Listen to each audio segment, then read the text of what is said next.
Friday, January 24th, 2025. Sometimes I almost say 24 still, but we'll get used to it. Um, Clive, good morning. How are you? Hello, good morning to you, Mario. There's a lot of balls in the air with Mr. Trump now assuming the presidency and making all kinds of rash statements. Yeah, I told you before we started that my head was spinning, and you said, "Oh, did you drink last night?" I said, "No, it's just all the different executive orders or all the different statements, announcements.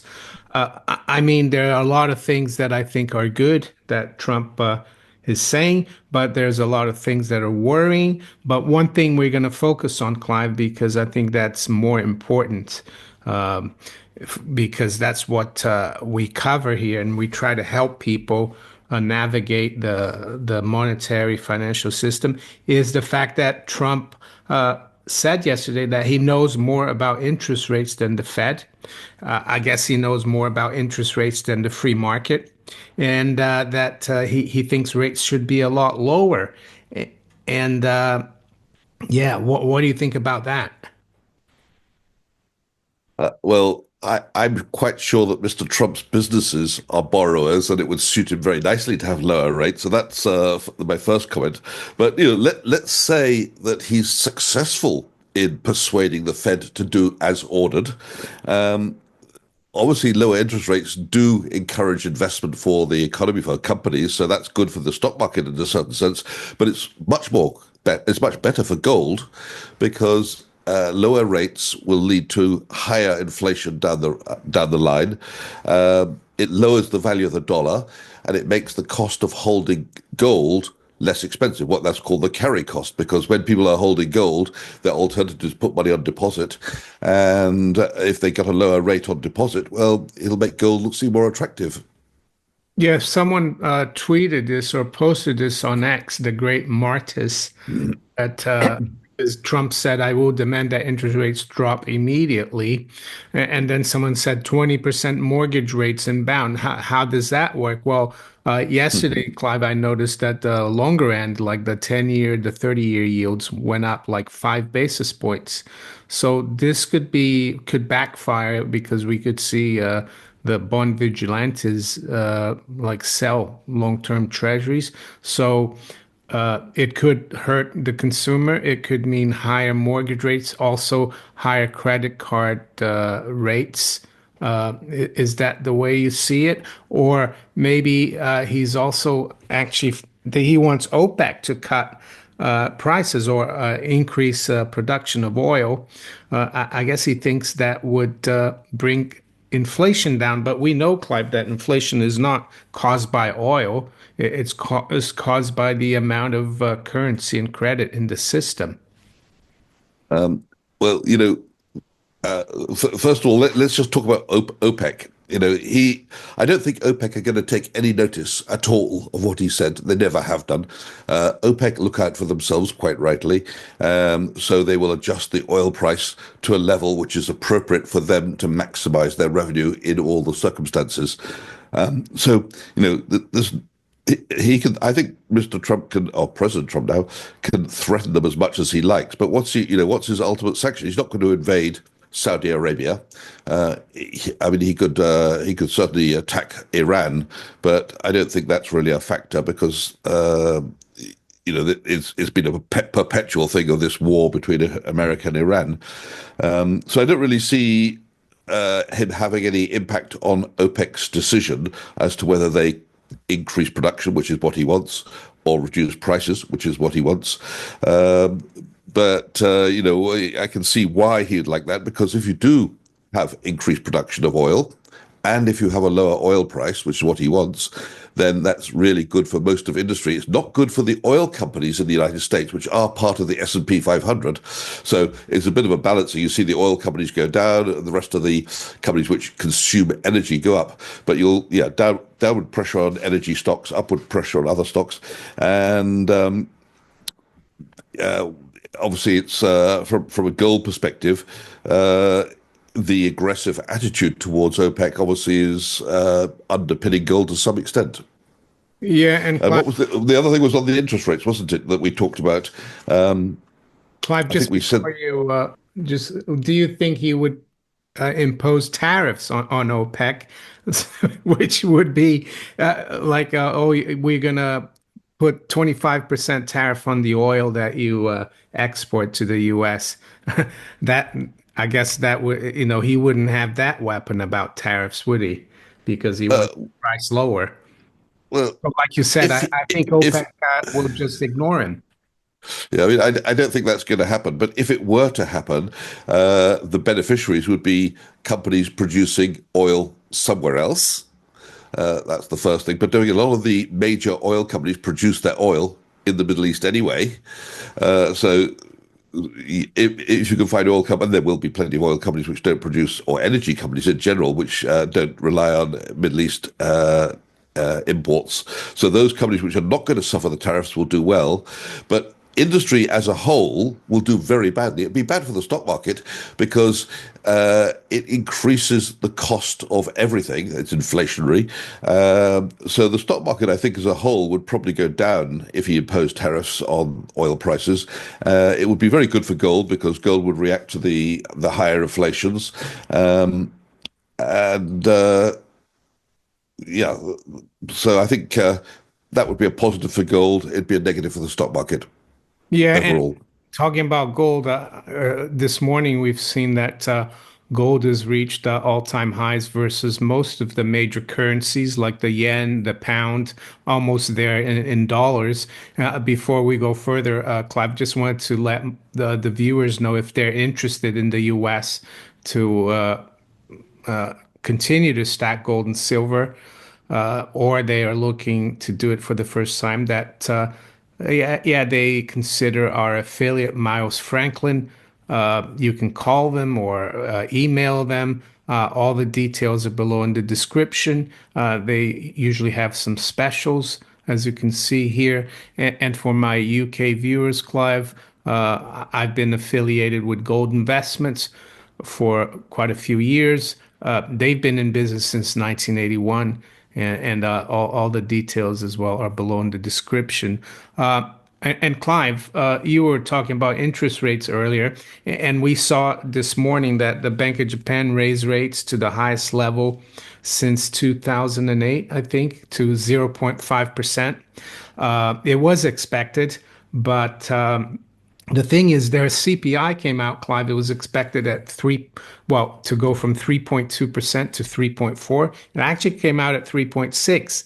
And I was reading about the Bank of Japan decision, and a lot of analysts expect maybe just one more rate hike this year. To me, it's not surprising that, and I'll bring it up here, that the price of gold in yen is making an all-time high because we have like basically more than minus 3.1 negative real rates because the CPI is 3.6 and their rate is 0.5. So, and that's also going to hurt the dollar, don't you think? Because if Trump wants lower rates and the Japanese are actually going the other way, even though they're going slowly, and that's the dollar is going to probably weaken. And I think the fact that the dollar was strong after the election result and now it's weakening is a little bit of a buy the rumor, sell the fact. What do you think? Well, the carry trade, that's Japanese yen to US is still a thing. And the reason it's a thing is because there's an interest rate differential between Japanese short-term interest rates and the bond yields you could get in other countries, USA in particular. So on a 10-year bond, you're getting a much higher yield than you get. It's costing you to borrow Japanese yen. But every time they raise rates, that reduces the attractiveness of the carry trade. So what that does mean is that those hedge funds who no longer find it attractive enough would sell the US treasuries that they bought and also sell the US dollars because they have to now buy back the Japanese yen they borrowed. So in a way, it's positive for the Japanese yen and it's negative for the US dollar and US treasuries. So, I think I don't know to what extent it's going to affect US treasuries because the treasury market in the USA is way, way bigger than the Japanese market, but it will have an impact to some extent. Yeah, the other thing I wanted to talk about today, Clive, is the UK economy, which is where I am. And there's some news yesterday that came out about Sainsbury's. It's the one of the biggest grocery stores in the UK, and they've sacked 3,000 people, including, as it says here, 20% reduction in senior management. So it goes here, Sainsbury's job cuts just the start as costs soar in UK retail. Higher taxes loom just as stores grapple with weaker demand. Businesses warn revenue-raising budget will drive up prices. And I was reading through this and I was really shocked here because of this here. Other retailers will likely have to follow Sainsbury's lead, said Joshua Bamfield, director of the Center for Retail Research. He predicted more than 200,000 retail jobs could be lost this year, the most since the COVID-19 pandemic. I mean, I'm not surprised. After that budget last year, I think it was October 30th, it was a budget to help the public sector. It punished the private sector, and now we're seeing the consequences of it. And I just want to bring this up here, Clive. This is a political cartoon from the early 1900s, and this was a conservative cartoon, and it says socialism throttling the country. And I think that's very much in play today. Unfortunately, both parties are socialist these days. So, what do you think is happening? Do you think this is by design or they're just really incompetent? Some people think that they're doing this by design because Keir Starmer once said that he prefers Davos to Westminster, and maybe he wants to make sure that we own nothing and that we'll be happy. And this is a way to do it. Just wanted to know your more Yeah. balanced opinion on that.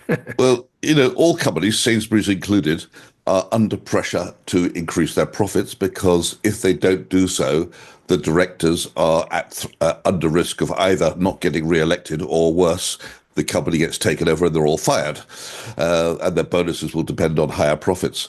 So when there's some news like we're raising national insurance contributions on companies, the effect of that is companies say, oh my God, that's going to eat into our profits.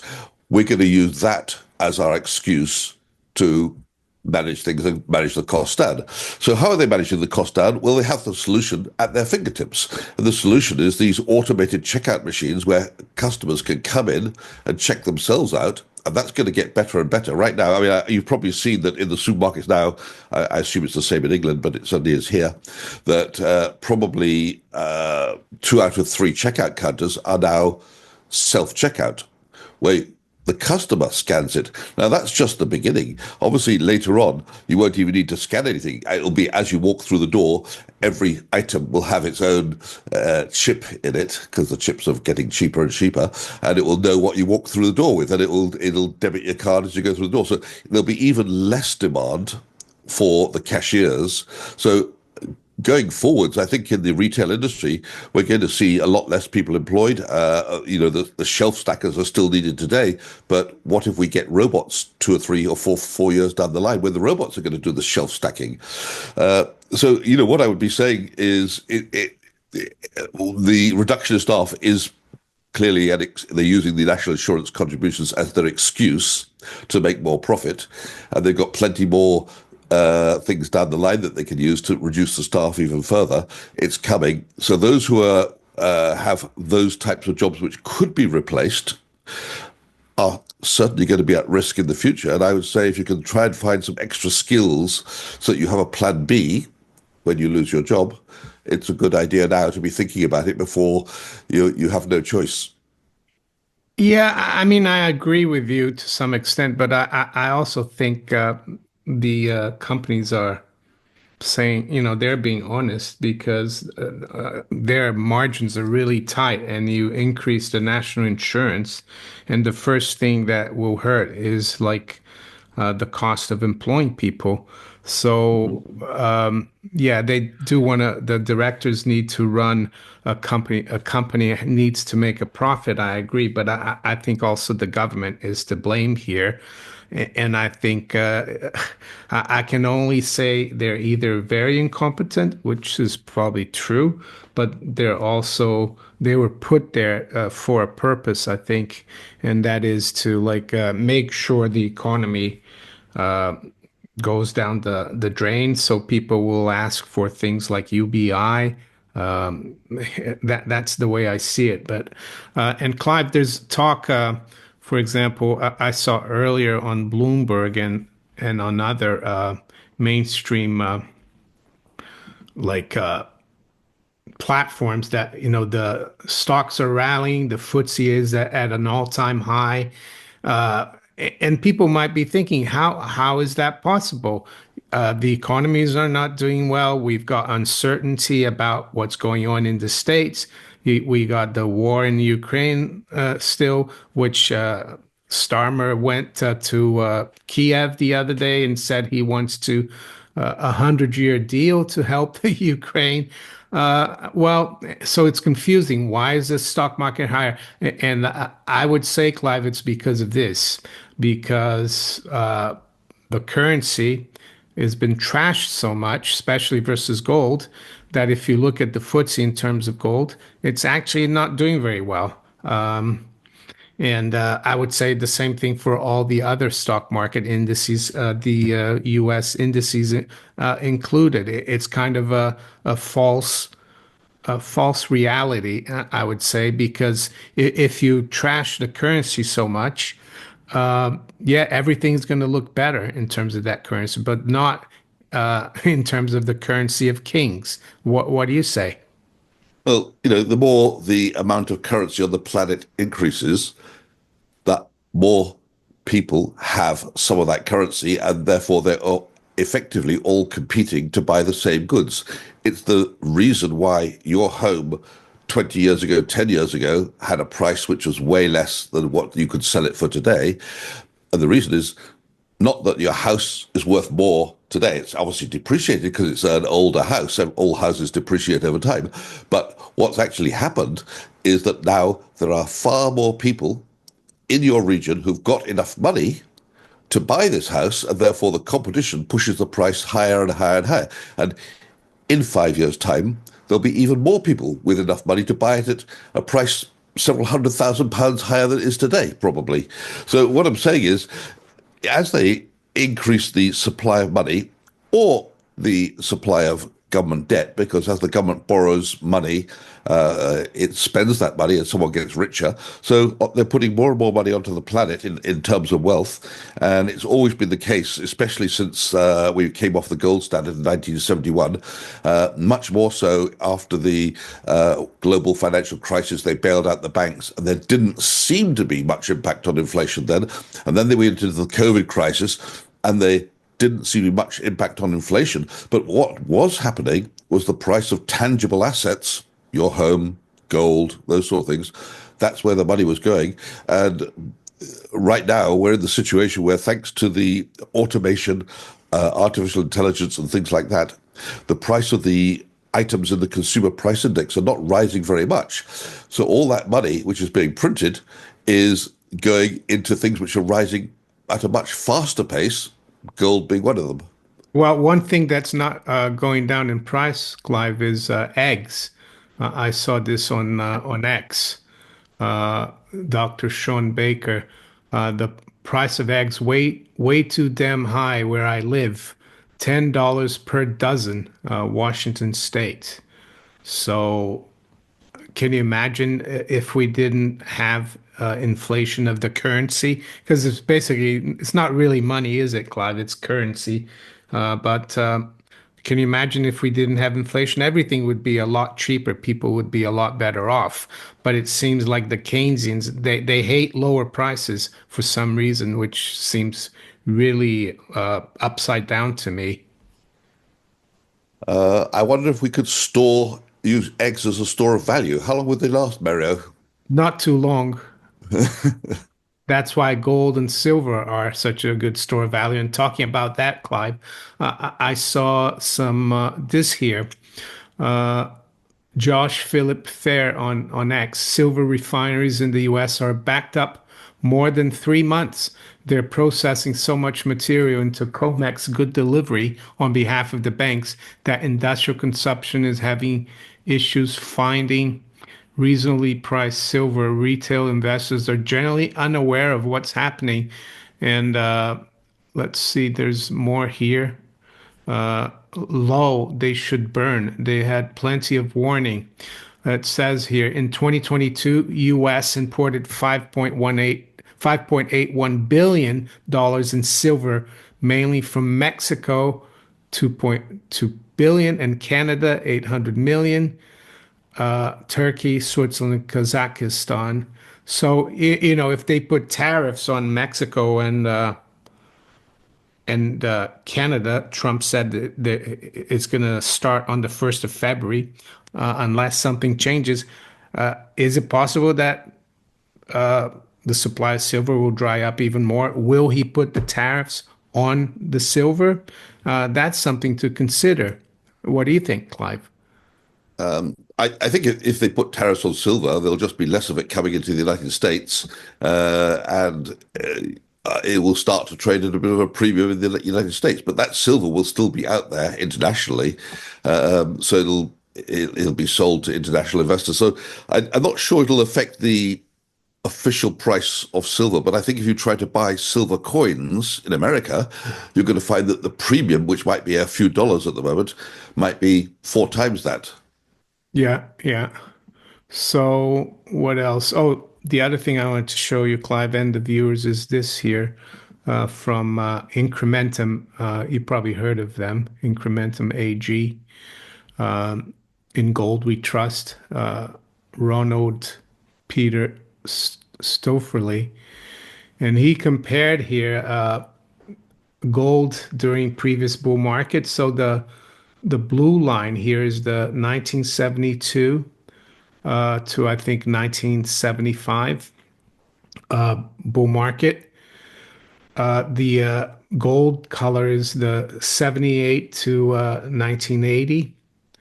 And then we have this light blue here. That's like 2007 to 2011. And the red one is where we're now, the since we took off last year and when we broke 2100, we're only here in terms of duration and how much it's gone up. So what he's saying here is gold's breakout moment. Are we witnessing history in the making? Gold has recently set new all-time highs in several currencies, and this chart reveals why this could uh, be only the beginning. So, Yeah, yeah, all of these bull markets in gold occurred during my career, yeah, and it's obvious to me that the present bull market, which did start in about 2024, is at this particular moment the shortest in all of history. But of course, it's not over; it's just starting, and I think in all probability it will turn out to be the longest in all of history. And the reason for that is simply there's a great deal of reluctance by governments to rein in their overspending. yeah, and they can't, and they have to keep spending. They have to, we've seen Trump now. He wants lower rates because I think him and his advisors know that if the economy stalls, the whole credit bubble will implode because there won't be enough tax revenues. So I think he's going to inflate his way out of it. Is that how you see it too? Absolutely. I mean, the solution to overspending has always been inflate or debase the currency. So, the olden days, the Roman emperors would clip the coins or add more base metal. I have about 13 of these old Roman coins, the silver coins, but depending on which emperor it was, the amount of silver as the years went by became less and less in each of the coins. Yeah. And here you can see this is a logarithmic chart, which means it's based on percentages. And there's the 72 to 75 bull market. Then there's a correction, and then 77 to 1980. Of course, here we had a, kind of, well, had a bear market. And then we had this correction. And now we've finally taken off. But as you can see, Clive, uh, it looks like we're in the first first or second or third inning. In baseball, there's 9 innings. So, what inning do you think we're in? Yeah, well, I would say compared with the history of gold, it's not much of a rally so far. It looks like the rally has started. It looks like it's got a long way to go to my mind. I think there's a lot of catch up to be done if gold is going to catch up with the increase in the level of government indebtedness. And we know that the government indebtedness is set to accelerate at a faster rate than ever before. So it's just a question of time before gold's pace of price increase starts to increase. Yeah, one thing I would say to the viewers is that, and it's what I've tried to do. I mean, I've been at this since '02. I started buying gold. And in the beginning, I was like, "Oh, gold needs to do this. It's going to go to such and such level," and I didn't manage my expectations too well. I used to get upset, and I would say, don't worry about where gold will go in terms of price. Just keep stacking, keep an even keel if it goes up too much or if it goes down too much, and hold on to the to gold and silver because it's going to get very choppy. The higher the price goes in nominal terms, the bigger swings you're going to see. And what do you think about silver? I think silver is going to be even more uh, explosive, Clive, because Well, we're up 1.5% nearly today on silver, on the silver price. Um, it will be. It should be more explosive than gold on the upside, but it's also to some extent beholden to the general level of the economy. So if we go into a recession, the demand for electronic goods will still be increasing, but it'll be increasing at a slower rate. And silver is at the moment being very much driven upwards, as it has been for the last 2 years, by the around 20% a year increase in silver usage in electronics. We're not going to have any less electronics, but in a strong economy, we'll have the use of electronics growing much faster than in a slowing economy. But both of them are positive for silver. It's just a question of how fast it goes. yeah, and I think the Chinese government and the central bank, they're determined to, how can I say, make sure that the economy keeps growing. Late last year, Clive, they declared that they're gonna, and this was the first time since '08, '09, they said they're gonna have a moderately loose monetary policy. So, and I saw that Trump said that he doesn't want necessarily to put tariffs on China, that they need to work. He preferably not do it. So I think he realizes that if you put tariffs on China, it's gonna hurt not just China, but the whole world economy. And I think if you look at this index, the Commodities Research Bureau or CRB index, it's telling me that commodities are ready to catch up with gold and silver to some extent. I mean, any sort of tariff on China will cause supply chain disruptions for companies around the, well, certainly for American companies. It'll increase costs and, in a way, the kind of areas which are going to be at risk would be those who depend on that supply chain. Companies like materials, consumer discretionary, industrials, technology companies, healthcare companies. They're going to be at risk in the United States if there are tariffs imposed on Chinese imports. On the other hand, the companies which make the things which are normally the American companies, which make the things which are normally impacted from China, would be net beneficiaries. So it all depends on which side of the fence you are. But at the end of the day, putting tariffs on China would be relatively good for the gold price um, because of the economic uncertainties that will create and the inflation that it will create. So, Clive, I know it's a difficult question. So, what would your conclusions be from the first, let's say, 4 days or 3 days of the Trump administration? How it's going to impact the markets, the economy, the world economy, precious metals? I mean, to me, it seems like he wants to, his administration wants to keep the economy going. Uh, I don't think they're going to cut spending. I saw they want to spend 500 billion in AI. I mean, that's a lot of, that's half a trillion. To me, it seems like with what is happening, that gold and silver are going to be, and commodities are going to be major beneficiaries because they can't stop inflating, as we said earlier. I'll let you. No, I think for gold and silver, there's no doubt about the direction of travel. When it comes to the stock market, it's a more difficult question.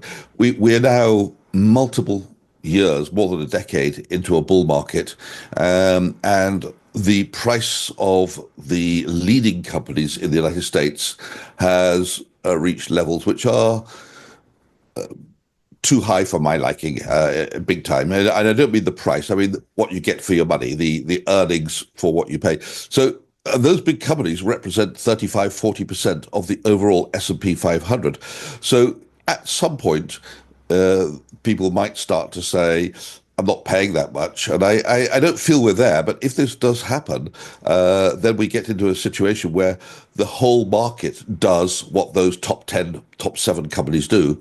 And if the market stalls, and that, that is a real possibility, then I think people will start to look for the alternatives. And I don't, so I think the gold price will be one of the places where they start to put their money. But if it doesn't, I think the gold price still carries on upwards for the other reasons we've discussed. Maybe one more thing we should just mention, Mario, and that's the debt ceiling, which came into force on the 1st, 2nd, 3rd of January, something like that. The cash balance on January the 3rd at the Treasury was $886 billion. They implemented what's called emergency measures, which means they stopped contributing to the government pension plans. So they're saving money from that. But despite that, the cash balance at the Treasury has now dropped to 665 billion.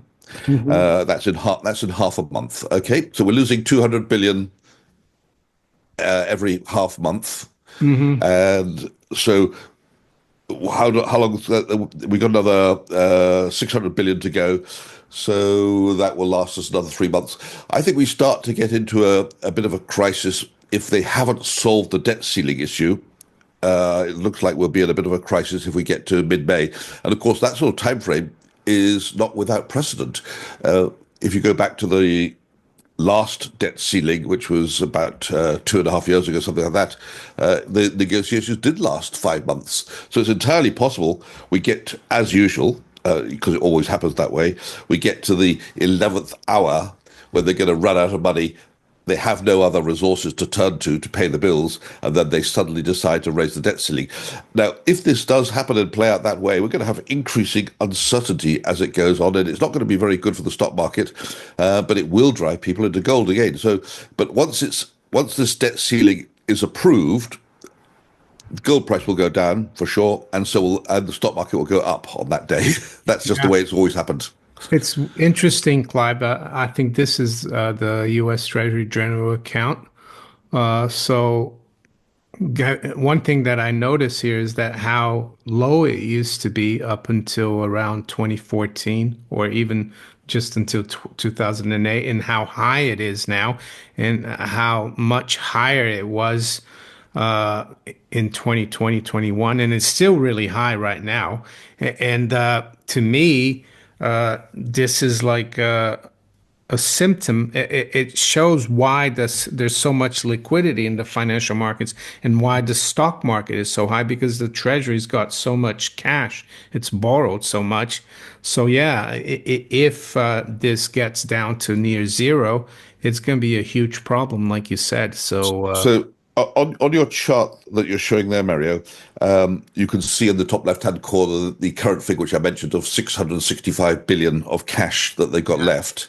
That's come down from the 886 on the 3rd of January. Now, although it doesn't look like it's moving much on the chart because it's been up and down, we mustn't forget they can't at the moment borrow any more money. So that cash balance has to go down now. So the direction of travel which we've seen is one which is absolutely going to continue. And the months of, I think it's May, I just going to check it yeah, out. I read something that it could be by May or June where Yeah. they run out of the cash that they. I looked it up before our program, and I can't remember whether it was April or May or May and June, but they have two very, very heavy spending months. Certainly May was one of them, and that's a month when they could be right at the end of the line when it comes to cash. They will probably raise the debt ceiling at the 11th hour, but nervousness will be high as we get approach it. And of course, if they fail to do it by the day they run out, all hell is going to break loose on the financial markets. Yeah, and Trump actually made a comment. I don't know what he really meant. He said, "I want to obliterate the debt." Is it he wants to grow out of the debt, or he wants to maybe obliterate by like defaulting, maybe? Well, maybe they could offer to pay everybody luncheon vouchers instead of Yeah. instead of dollars. Or don't forget the USA has a track record of changing the currency twice. From gold to dollars. Well, why don't they change it from dollars to monopoly money? Doesn't really matter, and then they could pay everybody in monopoly money and start a new currency. Yeah, why not? And technically, they've been in default since August 15th, 1971, because President Nixon said, "I'm suspending the payment of gold for the currency temporarily." And here we are, almost 54 years later, and they still haven't. They still owe gold at $35 an ounce, which would be a lot of gold these days. Well, they can always dig up a bit more if they haven't got enough. Just take another 50 years or so. They could take over Canada and get their gold from under. Well, Canada's got no gold at all in its reserve, zero. But they have But a look, lot there's a of. lot of it under the ground. Yeah. All But right. as I say, it'll take a long time to dig it up. Yeah. Okay. Great, Clive. Thank you for coming on as usual. And I wish you a great weekend. And I wish all the viewers as well a great weekend. Take care. Thanks Bye. very much, and thumbs up for all your viewers.